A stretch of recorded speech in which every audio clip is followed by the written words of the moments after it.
오늘 레디컬 디사이플 9번째 시간 제목은 섣부른 단정 뒤에 숨은 교만, 섣부른 단정 뒤에 숨은 교만이라는 제목으로 말씀 나누겠습니다. 오늘 특별히 세상 속에서 우리가 어떤 자세로 살아가야 할 것인가, 세상의 문화를 어떤 관점에서 특별히 우리가 바라봐야 할 것인가에 대해서 특별히 좀 나누도록 하겠습니다. 그래서 우리가 세상 속의 그리스도인, 세상 속의 제자들, 세상 문화를 우리가 어떤 식으로 좀 바라봐야 하는가, 제가 이것을 고민할 때 이 팀 켈러 목사님, 뉴욕 리드머 처치 담임하고 팀 켈러 목사님을 제가 좀 주목한 이유는 세상의 어떤 문화들이 가장 집약되어 있는, 오늘날 가장 어떤 영향력 있는 도시라고 하면 여러 도시가 있겠지만 그 중에 하나가 뉴욕 아니겠습니까? 모든 것들이 첨단을 달리고 있죠. 재정부터. 거기서 사역하고 있는 팀 켈러 목사님 제가 주목이 되더라고요. 이분이 어떤 스피릿을 가지고 그 뉴욕 가운데에서 어떻게 목회를 하길래, 어떤 스피릿을 갖고 가길래 거기 있는 사람들 깨어내고 일으키고 있고 그 교회를 통해서 그 도시가 변혁되고 있는가, 많은 소식들을 듣고 있거든요. 그래서 제가 이게 참고가 되더라고요. 그러니까 이 세상 문화를 우리가 어떻게 바라봐야 될 것인가, 뉴욕 안에 있는 리드머 처치는 어떤 스피릿을 가지고 그 안에 지금 버티고 있는 건가. 그러니까 여러 가지 입장들이 있는데 공통적으로 이 세상 문화를 바라보는 여러 신학자들의 입장도 있고 그런 팀 켈러 목사님들 그런 입장이 있는데, 경계하는 두 가지가 있습니다. 경계, 주의해야 된다, 이런 사조를 기독교 안에. 그 하나가 자유주의 입장의 태도입니다. 그건 뭐냐면 문화 수용자의 태도예요. 그러니까 물러서서 세상을 바라보는, 관망하는 태도입니다. 관망자들이죠. 그러니까 저 세상을 무엇 때문에 바꿔야 하는가라고 얘기하는 사람들이에요. 바꿀 필요 없다.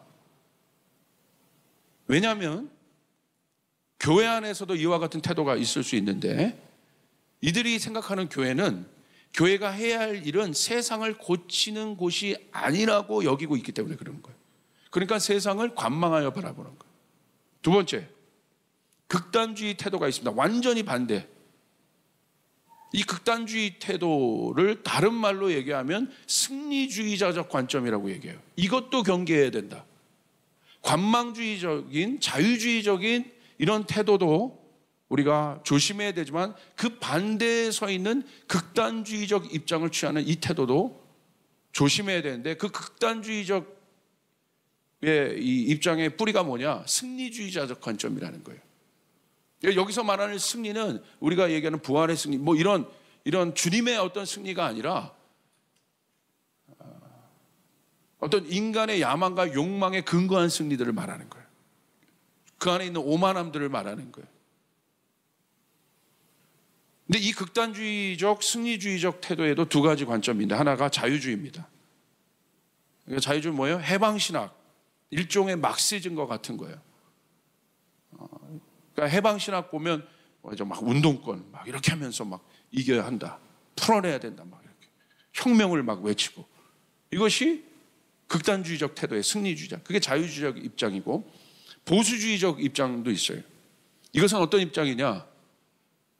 좀 분별해서 들으셔야 되는데, 저도 그 세븐 마운틴이나 이런 여러 가지 많은 이제 그 사회 변혁에 대한 기독교적 관점이 있는데, 저는 동의하지 못한 몇 가지들이 있어요. 그 입장 중에 하나가 바로 이거예요. 그게 뭐냐면, 기독교가 권력을 획득해서 사회를 기독교적 관점에서 바람직한 방향으로 바꿔버려야 된다는 거예요. 들어가서 권력을, 그러기 때문에 기독교가 획득해서 우리가 원하는 방향으로 틀어버려야 된다. 이쪽 견지에 서 있는 분들도 상당히 많은 것 같아요. 그런데 그곳에서 우리가 얘기하고 있는 것은 자유주의적 입장의 태도, 극단주의적 입장의 태도도 아니고 승리주의적 입장의 태도가 아니라, 우리는 이 양 입장이 아니라 우리가 낼 수 있는 별도의 제3의 길이 있다는 거예요. 저는 여기에 동의합니다. 복음의 길이 있다는 거예요. 복음의 변혁들이 있다는 거예요. 양쪽 이런 입장들이 아닙니다. 우리만이 낼 수 있는 복음. 우리가 갖고 있는 것이 뭡니까? 복음이에요. 기독교는 복음인 것이에요. 아멘. 복음이 낼 수 있는 something new, 어떤 새로운 길이 있다는 거예요. 이게 중요한 것이에요. 그래서 이걸 조금 더 구체적으로 정의하면 복음과 반대하는 것이 율법주의적 태도 아니겠습니까? 율법주의적 태도는 뭐예요? 자신의 변화를 자신의 힘과 방식으로 바꿀 수 있다는 입장입니다. 복음은 뭐예요? 우리가 은혜에 의하여 구원받은 거예요. 할렐루야. 우리의 힘이 아니라 주님이 죽으심으로 말미암아, 우리의 공로가 아니라 주님이 죽으심으로 말미암아 우리가 그 은혜로 구원받았다는 거예요. 그것에 반대되는 게 율법주의적 태도죠. 우리의 힘으로, 우리의 노력으로 뭔가를 바꿔버릴 수 있다고 여기는 것, 뭔가에 도달할 수 있다고 여기는 것, 그게 율법주의적 태도입니다. 또 하나는 방종주의적 태도예요. 리버럴리즘 쪽에 있는, 아까 얘기했던 율법주의적 태도는 승리주의적 관점이 어떻게 보면 굉장히 많습니다. 우리의 힘으로 뭔가 변화시킬 수 있다고 여기고 있는 태도라는 거예요. 이 방종주의적 태도는 변화가 중요한 것이 아니다. 이대로 좋다. 뭘 이렇게 변화하려고 그러나. 그러나 복음주의적 태도는 우리는 믿음으로 말미암아 구원을 받았다는 것이 핵심인 거예요. 우리 힘으로 구원받은 것이 아니라 은혜로 우리가 구원받았다. 여러분, 이 은혜로 우리가 구원받았다는 이 태도가 왜 중요하냐면 마틴 루터의 표현에 의하면 이렇게 표현합니다. 우리는 믿음으로 은혜를 인하여 구원받았지만 참 믿음은, 진짜 믿음은, 우리가 얘기하는 믿음, 진짜 믿음으로 인하여 우리 안에 진짜 믿음이 있기 때문에 그 믿음으로 인하여 은혜를 통하여 우리 공로가 없이 구원받았지만 진짜 믿음은 무엇이냐? 마틴 루터가 이렇게 얘기해요. 그 자리에 머물러 있는 것이 아니라 변화를 일으키는 것을 말한다. 할렐루야. 은혜로 구원받았다. 그러나 진짜 믿음은 그 자리에 있는 것이 아니라 변화를 가져오는 삶. 또한 밀로슬라프 볼프라는 분은 이렇게 얘기했어요. 복음은 문화의 변혁이나 문화로부터 물러서 있는 것이 아니라 문화에 참여하는 것이다. 그래서 유명한 이제 이 컬처에 대한 정의가 적대시하고 지배하는 것도 아니라 참여한다. engage culture를 얘기하고 있는 거예요. 이게 우리가 견지해야 될, 우리가 붙잡아야 될, 우리가 걸어가야 될 태도라는 거예요. 전 동의해요. 왜냐?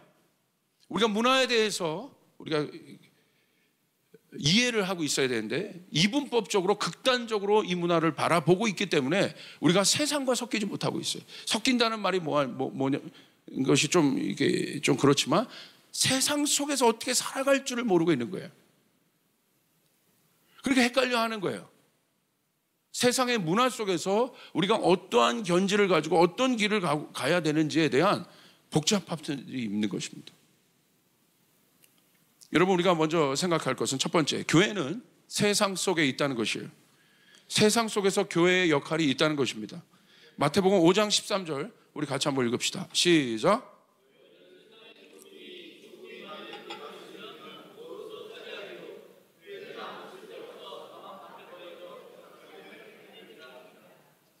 성경은 주님께서 교회와 성도의 정체성을 어디에서 언급하십니까? 세상에서 언급하신다는 거예요. 산 속에 있는 것이 아니에요. 우린 세상 문화 한가운데 있는 것이에요. 세상 속에서 너희들이 뭐냐는 거예요. 세상 속에서 우리들은 세상을 견지시하고 세상을 이분법적으로 단정짓고 세상은 악마다라고 여기는 것이 아니라 세상 속에서 살아가는 우리는 어떠한 자세를 취하여 있어야 되느냐는 거예요. 주님 말씀하신 것이에요. 너희는 세상의 소금이다.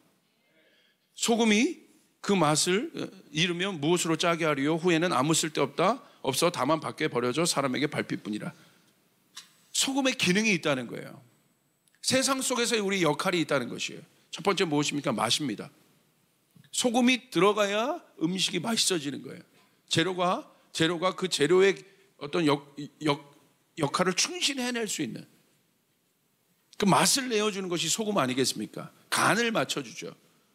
그러니까 소금이 없는 음식에 맛이 있겠습니까? 간이 안 되어 있는 음식이.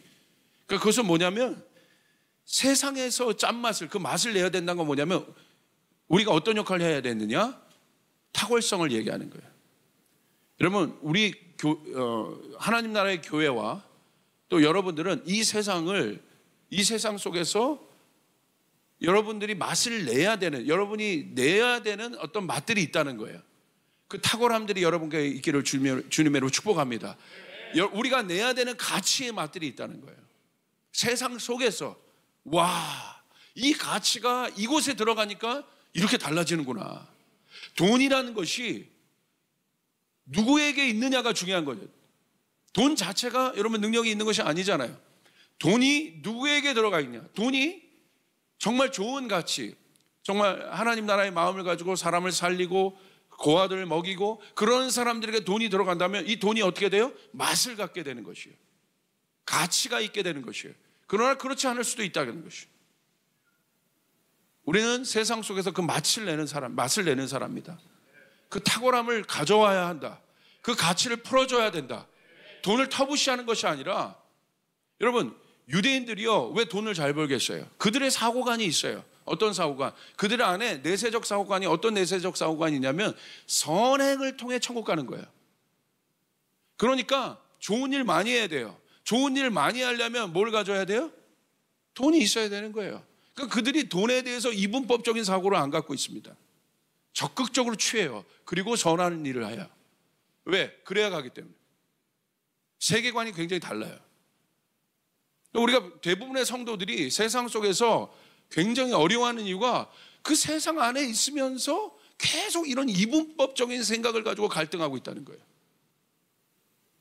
여러분, 오히려 우리는 그 안으로 들어가서 그 가치들을 해석해내고 그 안에 맛을 내줘야 되는 것이 우리들이라는 거예요. 여러분, 그럴 수 있기를 주님을 축복합니다. 두 번째, 유지하는 것입니다. 소금이 있음으로 말미암아 부패하는 것을 막을 수 있습니다. 세상이 부패하지 않도록 하는 교회의 역할이 있다는 것이죠. 여기에는 얼마나 많은 노력들이 필요하겠습니까? 세상이 부패하지 않도록. 그러니까 오늘날 세상이 썩은 이유는 뭐예요? 아주 성경적으로 보면 간단해요.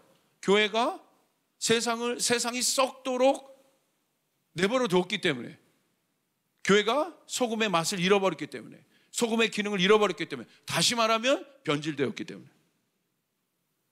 그러므로 교회가 깨어나야 되는 것이에요. 그래서 주님이 우리를 세상 안으로 보낸 것이에요. 인게이지 컬처라고, 세상에 참여하라고. 할렐루야. 그 마음으로 들어가야 된다는 것입니다. 적대시하라고 하는 것이 아니에요. 들어가서 맛을 내고 세상을 부패하지 않도록 해라. 세상을 악하다고 단정짓는 사람에게 어떠한 변혁도 있을 수 없습니다. 자, 보십시오. 저희 교회 같은 경우가 이 미셔널 처치의 이 개념 가운데 서 있는 교회인데, 그래서 굉장히 적극적이죠. 세상에 대해서도 해석들이. 요한복음 3장 16절을 보십시오. 그 핵심이에요. 하나님이 세상을 어떻게 바라보셨어요? 세상을 사랑하셨다.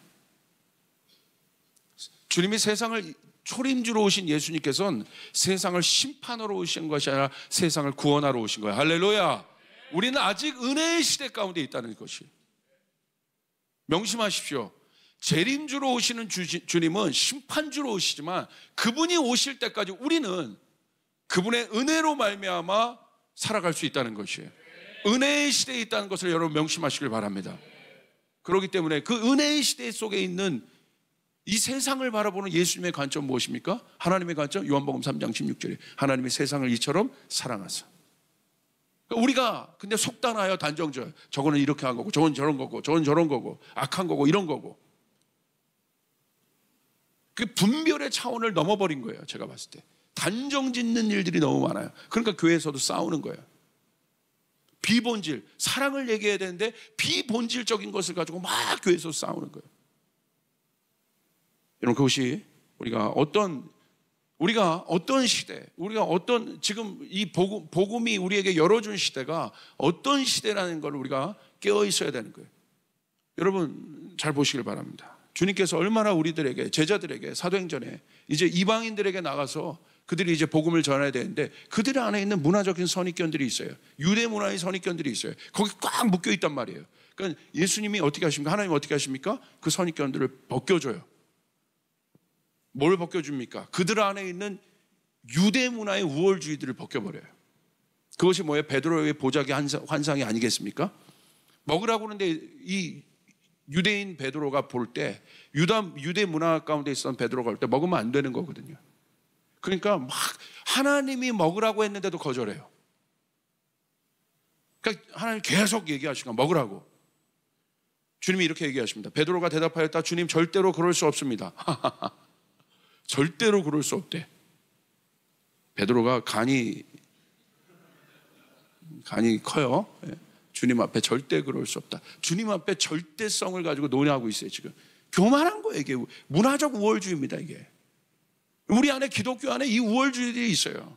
너희는 다 그런 놈들이야. 세상은 다 그런 거야. 그게 종교로 빠져서 그런 거예요. 교회가. 그러니까 그렇게 바라보는 거예요. 주님 절대로 그럴 수 없습니다. 나는 속되고 부정한 것은 한 번도 먹은 일이 없습니다. 진짜 먹은 일이 없을까? 자, 15절. 그랬더니 두 번째로 음성이 다시 들렸다. 하나님께서 깨끗하게 하신 것을 속되다고 하지 말아라. 할렐루야. 할렐루야. 주님이 깨끗하다고 하시면 깨끗한 거예요. 우리 안에 그 마음이 있기를 바랍니다. 적극적인 문화에 대한 해석이 있어야 돼요. 우리 눈으로는 검게 볼 수 있지만 복음은 그 검은 것을 아름답게 보는 것이에요. 그러니까 이 세상을 속되다, 악하다라고 생각하는 사람은 절대 세상을 변혁시킬 수 없다는 거예요. 사랑이 없기 때문에. 사랑이거든요. 이 기독교 신앙의 핵심은 사랑이거든요. 절대 변혁시킬 수 없습니다. 그렇기 때문에 우리가 조금 더 이 포괄적으로 광범위한 하나님 나라의 복음의 차원을 생각해야 돼요. 일반 은총과 특별 은총을 생각해야 돼요. 우리는 특별 은총으로 구원받은 것입니다. 할렐루야. 그러나 모든 만물에는 주님의 은총이 다 있어요. 자연 속에서도 주님의 은총이 있는 것이에요. 하나님의 손길이 닿지 않는 것이 없음을 믿으시길 바랍니다. 우린 그 중에 특별한 은총으로 구원받은 것이지만 이 온 우주 만물에 하나님의 손길이 없는 곳은 없다. 하나님의 통치가 없는 곳은 없다.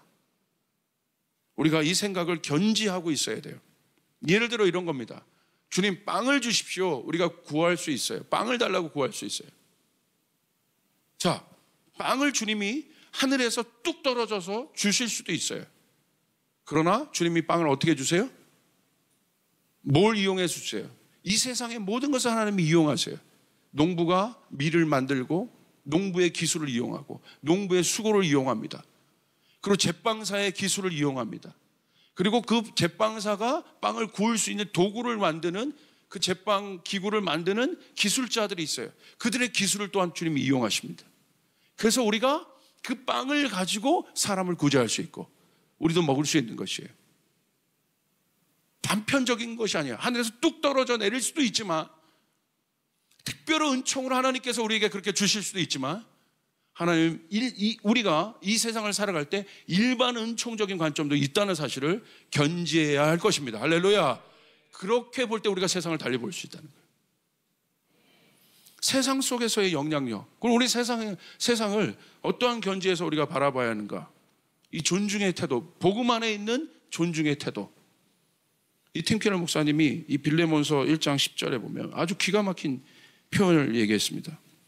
빌레몬서에 대한 이해가 있습니다. 여러분, 빌레몬이라는 사람에게 바울이 편지를 합니다. 빌레몬은 그 당시 있었던 바울의 또 동역자였고 귀한 사람이었어요. 그런데 그 당시 여러분, 이 바울이 있었던 시대가 어떤 시대냐면 노예제도가 있었던 시대입니다. 그러니까 노예제도가 기독교적인 입장에서 볼 때는 악한 겁니다. 그죠? 노예제도는 악한 거예요. 기독교적 가치는 우리 모두가 주님 안에서 존중받아야 될 가치고 하나님의 형상들인데 인간이 그렇게 할 수 없는 거죠. 그래서 여러분, 그 노예를 갖고 있었던 주인들이요, 노예의 생명을 마음대로 할 수 있었어요. 그래서 뭐 죽여도 아무 말이 없었어요. 그런데 노예가 도망가거나 그랬을 때 노예가 예를 들어 악한 주인을 만날 수 있잖아요. 노예가 자신의 어떤 생명의 위협이 있을 때는 자신의 그 권리를 위해서 항소할 수 있는 그런 권리들도 있었어요. 그러니까 오네시모가 빌레몬의 노예였던 오네시모가 바울에게 찾아가요. 도망자의 신세가 되었어요. 그러니까 바울이 어떻게 하는 걸 보십시오. 노예 제도가 있어요. 바울이 그걸 알아요. 근데 바울이 오네시모의 주인이었던 빌레몬에게 편지를 하면서 어떤 견조로 편지를 했는 걸 좀 보시길 바랍니다. 빌레몬서 1장 14절 보십시오. 빌레몬을 존중합니다. 다만 내 승낙 없이는 내가 아무것도 하기를 원하지 아니하노니. 노예 제도 가운데 있지만 그 제도 자체를 바울이 깨지 않아요. 그 속에 있어요. 그러면서 이는 너희의 선한 일이 억지같이 되지 아니하고 자유로 되게 하려 함이라. 내가 너의 의견을 존중한다. 이 시대에 내가 제도를 존중한다. 이것이 우리가 이 세상 속에서 복음의 능력을 갖추고 살아가야 돼요. 존중해야 되는 것이에요. 우리는 여러분 이 땅의 법을 존중해야 합니다. 이 땅의 제도들을 존중해야 됩니다. 그러나 그것이 여러분 지금 보세요. 노예 제도는 없잖아요. 그 속에서 우리가 어떤 영향력을 발휘할 수 있을까? 그 노예 제도를 바울이 빌레몬에게 편지하면서 존중하지만 어떻게 합니까? 이렇게 해석을 해줘요. 노예 오네시모의 가치를 다시 해석해 줍니다. 빌레몬서 1장 16절부터 17절을 보시길 바랍니다. 이후로는 종과 같이 대하지 아니하고 오네시모는 이제 종이 아니다. 네가 노예제도 안에 있고 빌레몬 네가 그 노예제도 위에 네가 이 노예제도를 통해서 오네시모라는 종을 갖고 있는 거 내가 존중한다. 그런데 우리가 복음 안에서 생각해야 된다. 그 안에서 생각해야 된다. 오네시모는 이후로는 종과 같이 대하지 아니하고 종 이상으로 곧 사랑받는 형제로 둘 자라. 내게 특별히 그리하거든 하물며 육신과 주 안에서 상관된 내게라. 17절 우리 같이 읽습니다. 그러므로 내가 나를 동역자로 알진대 그를 영접하기를 내게 하듯 하고. 어떻게 합니까? 그 문화 안에서 그 문화를 존중하지만 복음 안에서 다시 한번 그 문화를 해석해줘요. 그럴 때 영향력이 있게 되는 것이에요. 제 말이 무슨 말인지 이해되셨습니까? 그 문화 자체를 배격하고 들어가면 우리 세상을 만날 수 없어요. 돈 벌려고 하는 사람이 돈은 악한 거다라고 단정 짓고 들어가면 우리는 만날 수 없어요. 음악하는 사람이 음악은 마귀들이 하는 거야. 그런 마음을 갖고 들어가면 여러분 만날 수 없어요. 우리는 세상 문화 안으로 들어갈 수가 없어요. 인게이지 컬처 할 수 없는 거예요. 세상 안으로 그 안으로 우리가 들어갔지만 그 안에서 그 제도를 존중하여 들어갔지만 우리가 복음 안에서 그 안에 있는 가치를 다시 해석해 줘야 된다는 거예요. 할렐루야. 선한 영향력들을 주기 시작해야 된다는 것이에요. 그 일들이 우리 안에 있기를 주님의 이름으로 축복합니다. 그런 이분법적인 사고를 가지면 안 되는 거예요. 그렇기 때문에 섣부른 단정도 안 되는 것이에요. 들어가서 그 안으로 주님이 우리 안으로 들어오신 거예요. 우리의 육을 입고 들어오신 것이에요. 주님의 관점에서 볼 때 이 육은 썩어 없어질 것이에요. 그러나 주님이 우리 안으로 들어오셨다는 사실, 죄악된 우리 안으로 들어오셨다는 사실, 그리고 우리 안에 들어오셔서 우리를 어떻게 하셨습니까? 존중하셨다는 사실이에요. 우리의 발을 씻으셨다는 사실이에요. 우리에게 은혜를 베풀어 주셨다는 사실이에요. 이게 복음입니다. 우리가 세상에 그 마음으로 들어가야 되는 것이에요. 세상을 배격하고 변화시키고 그런 마음이 아니라 오히려 복음을 가지고 세상을 섬기고 세상 가운데 진짜 가치를 보여주고 진짜 메시지를 들려주고 그런 일들이 여러분 가운데 있기를 바랍니다. 그렇기 때문에 그 세상의 문화에 옷을 입을지라도 들어가서 노예 제도에 안에 있었지만 바울이 오네시모의 가치를 다시 해석해서 빌레몬에게 편지하고 돌려준 것처럼 우리 안에 그 성숙함이 있어야 되는 것입니다. 그 깊이가 있어야 되는 것입니다. 이게 바로 성숙함이에요. 종 이상으로 그 사랑받는 형제로 그를 둘지라. 그것이 복음 안에 있는 존중, 복음 안에 있는 가치, 복음 안에 있는 실제적인 진리입니다. 오늘 그 일들이 여러분 안에 있기를 주님으로 축복합니다. 우리가 걸어가야 될 주님이 내신 주님의 길이 있다는 것이에요. 생명의 길이 있다는 것입니다. 우리는 이 양극단 가운데 서서 새로운 길들을 내야 되는 사람들입니다. 새로운 가치의 길들, 복음이 말하는 길들을 우리는 내줘야 되는 사람들이에요. 그것이 우리가 세상 속에서 우리가 해야 될 일이에요. 세상 속에서 소금의 맛을 내고 그 탁월성을 내야 되는 이유들이 거기에 있는 것입니다. 그 일들이 여러분 가운데 있기를 바랍니다. 주님이 우리를 극단적으로 바라봤다면 주님은 그렇게 할 줄 없었던 거예요. 그러니까 우리 안에 더 중요한 건 복음 안에 있는 그 어마어마한 그 안에 있는 깊이, 넓이, 그 마음으로 우리가 갈 때 세상 속에서, 세상 안에서 진짜 변화를 일으킬 수 있다. 우리가 내야 될 세상 속에 은혜의 길이 있다는 것이에요. 여러분이 세상에서 만들어야 될 은혜의 길들이 있다는 것이에요. 우린 그 길을 내야 되는 것입니다. 그것이 세상 속에 있는 그리스도인들이에요.